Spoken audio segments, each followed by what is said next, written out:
ज़मीन पर इब्तिदाई इंसानों की ज़िंदगी। इब्तिदाई इंसानों की ज़िंदगी सादगी, फितरत के करीब रहने और अल्लाह की तरफ तवज्जो के साथ गुजरती थी। हज़रत आदम अलैहिस्सलाम और उनकी औलाद ने ज़मीन पर ज़िंदगी की इब्तिदा इसी फितरी निज़ाम के साथ की, जिसमें रिहाइश, खुराक, ज़बान और इबादत सब आहिस्ता आहिस्ता तरतीब पाते गए। इब्तिदाई रिहाइश और ज़मीन की कश्ती।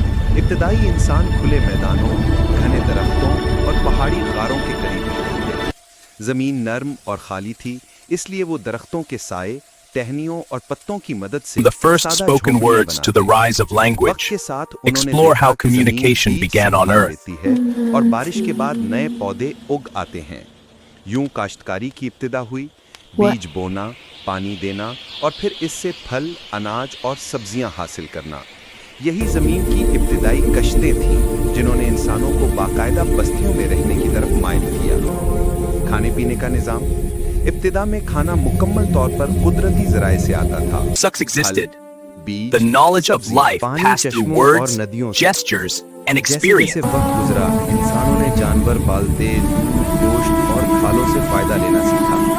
खाने का निज़ाम रफ्ता रफ्ता बेहतर होता गया, मगर सादगी हमेशा बुनियादी अंसर रही। ज़बान और तालीम का आगाज़।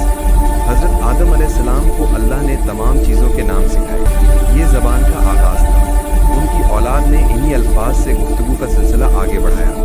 इब्तिदाई तालीम वालिदैन की तरफ से बच्चों को दी जाती है। नामों की पहचान, चीज़ों का इस्तेमाल, अखलाक, इबादत के तरीके और ज़मीन पर काम करना। यूं नस्ल दर नस्ल इल्म Sucks मुंतकिल existed. होता गया The और ज़बानें knowledge of मुख्तलिफ life खित्तों में passed तब्दील through होती words, गईं। gestures, इबादत और and अल्लाह का experience. जिक्र।